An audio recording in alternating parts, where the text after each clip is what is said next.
Hello students, welcome to our free tutorial YouTube channel. This is Nisha Pamar. I am here going to teach you about company account step by step. So please like and subscribe my channel and press bell icon so you will get notification of every next video. So students, हमने हमारी last video में company होती क्या है उसके बारे में study किया था, कंपनी की डेफिनेशन के बारे में पढ़ा था, साथ ही उसके कैरेक्टरिस्टिक्स के बारे में हमने डिस्कस किया था। तो अभी तक की जो वीडियो है उसका लिंक आपको नीचे डिस्क्रिप्शन बॉक्स में मिल जाएगा। आज जो टॉपिक हम स्टार्ट करने वाले हैं वो टॉपिक आपका है इनकॉर्पोरेशन ऑफ कंपनी, या फिर इसको आप बोल सकते हो रजिस्ट्रेशन ऑफ अ कंपनी, या फिर आपसे क्वेश्चन पूछा जाए how to start a company, तो आपके ये 4 स्टेप्स होते हैं जिससे कि आप अपनी कंपनी स्टार्ट कर सकते हो। ठीक है, तो सबसे फर्स्ट इसमें जो स्टेप आपका होता है वो होता है प्रमोशन।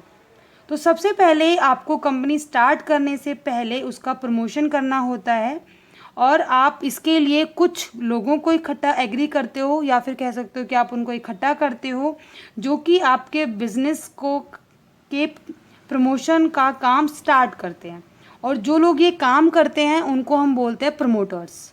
ठीक है, उसके बाद सेकंड्स में हमारा स्टेप होता है रजिस्ट्रेशन ऑफ अ कंपनी, या फिर आप इसको बोल सकते हो इनकॉर्पोरेशन ऑफ अ कंपनी।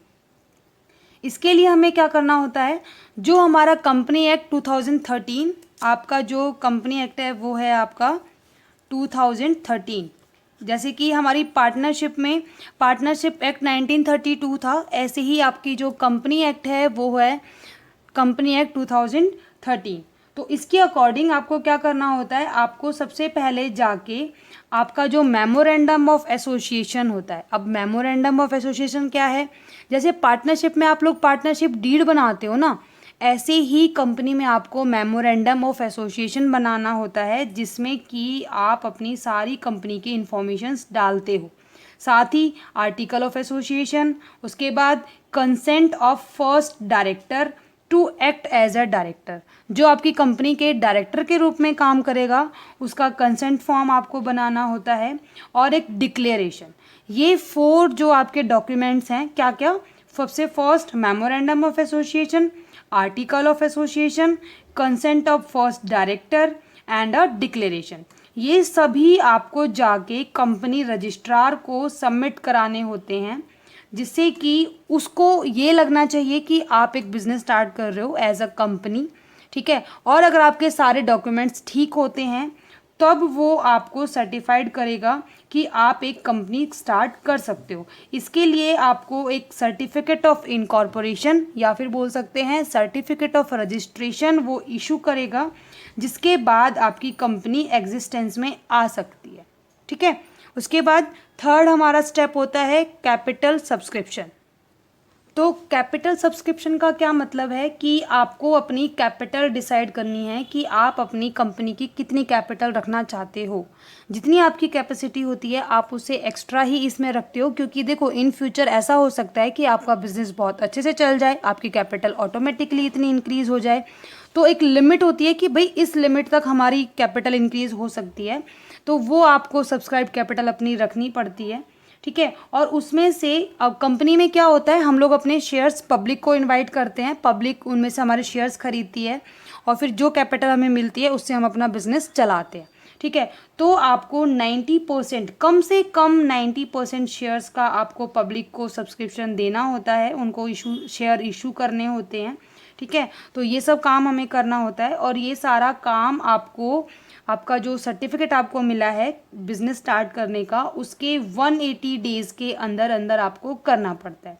ठीक है, तो ये सारे जब आपने काम कर लिए, आपके शेयर्स का डिसाइड हो गया, उसके बाद आपका 4th स्टेप है कमेंसमेंट ऑफ बिजनेस। आप अपना बिजनेस स्टार्ट कर सकते हो, आपकी जो भी एक्टिविटीज़ होती हैं, जो भी आपके ट्रांजेक्शन्स होते हैं वो आप अपने कंटिन्यू कर सकते हो। तो ये हमारे 4 स्टेप होते हैं कंपनी स्टार्ट करने के। सबसे पहले आपको प्रमोशन करना होता है, उसके बाद आप रजिस्ट्रार के पास जाके रजिस्ट्रेशन करवाते हो, जिसके लिए आपको 4 डॉक्यूमेंट्स देने होते हैं, memorandum of association, article of association, consent of director and a declaration. ठीक है, उसके बाद अपनी कैपिटल सब्सक्राइब करवाते हो और फिर अपना बिजनेस स्टार्ट कर सकते हो। नाउ स्टूडेंट, नेक्स्ट हमारा टॉपिक है टाइप्स ऑफ अ कंपनी, कि आपकी कंपनी कितने टाइप्स की होती है। तो कंपनी को आप 3 पार्ट्स में डिवाइड करते हो। सबसे फर्स्ट आपका होता है unlimited company, second is company limited by guarantee and the third is company limited by shares. तो अनलिमिटेड कंपनी क्या होती है, देखो आपको नाम से ही पता चल रहा है अनलिमिटेड, मतलब कि इसके जो मेंबर्स होते हैं उनकी लायबिलिटी अनलिमिटेड होती है। अगर कंपनी को किसी भी तरीके का लॉस हो जाता है या फिर उसकी प्रॉपर्टी इतनी सफिशिएंट नहीं होती है कि वो अपने डेब्ट्स की पेमेंट कर पाए, तो मेंबर्स को अपनी प्राइवेट प्रॉपर्टी को सेल करके भी उन क्लेम्स को फुलफिल करना होता है। ठीक है। उसके बाद सेकंड आपकी है कंपनी लिमिटेड बाय गारंटी। तो ये उस तरह की कंपनी होती हैं जिनकी लायबिलिटी जो होती है वो गारंटी के ऊपर लिमिटेड होती है। जैसे कि अगर किसी मेंबर ने आपको गारंटी दी हुई है कि मैं इतनी पेमेंट करूँगा, उसके बाद की पेमेंट मैं नहीं करूँगा, तो वो मेंबर सिर्फ उतने ही अमाउंट के लिए लायबल होगा, उससे ज़्यादा कंपनी उससे नहीं मांग सकती है। उसके बाद कंपनी लिमिटेड बाय शेयर्स। अब हमारी जो कंपनी होती है हम लोग शेयर्स के बेसिस पे ही करते हैं। तो जिस भी शेयर होल्डर ने आपके जितने शेयर्स ले रखे हैं, जस्ट सपोज आपके किसी शेयर होल्डर ने 100 रुपीज़ के 100 शेयर्स ले रखे हैं 10 रुपीज़ ईच, ठीक है, तो वो सिर्फ 1000 रुपीज़ देने के लिए ही लायबल होगा, उससे ज़्यादा पेमेंट वो नहीं करेगा। तो ये आपके मेन 3 टाइप्स की कंपनी होती है, unlimited company, company limited by guarantee and company limited by shares. अब कंपनी लिमिटेड बाय शेयर्स जो होती हैं उसको आप आगे 3 फर्दर पार्ट्स में डिवाइड करते हो। सबसे फर्स्ट इसमें है private company, second is public company and the third is one person company.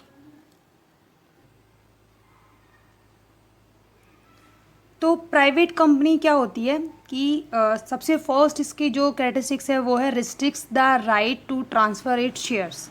तो जब हमने कंपनी की कैरेक्टरिस्टिक्स पढ़ी थी तो वहाँ पे हमने पढ़ा था कि कंपनी अपने शेयर्स को ट्रांसफ़र कर सकती है, लेकिन प्राइवेट कंपनी में ये नहीं होता है। यहाँ पे अपने जो शेयर होल्डर्स हैं वो अपने शेयर्स को ट्रांसफ़र नहीं कर सकते। इसमें जो मिनिमम नंबर है ऑफ मेंबर्स इज़ 7, कम से कम आप 7 मेंबर्स रख सकते हो, और maximum number is 200। Third is prohibits any invitation to the public to subscribes share, या फिर कोई भी सिक्योरिटीज़ वगैरह वो पब्लिक को इनवाइट नहीं करती है। उसके बाद use the words private limited.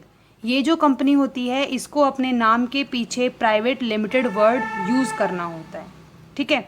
इसके अपोजिट जो सेकंड आपकी पब्लिक कंपनी होती है उसमें क्या होता है कि पब्लिक कंपनी एक प्राइवेट कंपनी नहीं होती है।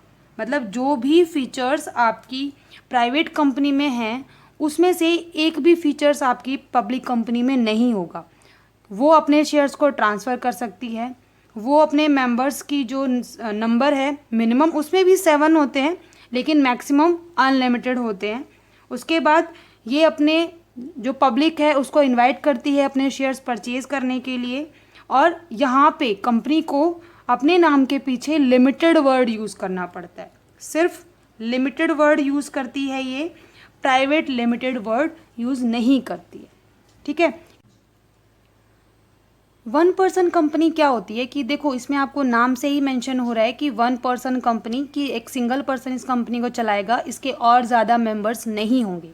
तो इसकी कैरेक्टरिस्टिक्स हैं, member of OPC is an Indian citizen and resident of India, कि इसका जो मेंबर होगा वो इंडियन सिटीज़न होगा, मतलब उसके पास इंडियन सिटीज़नशिप होनी चाहिए।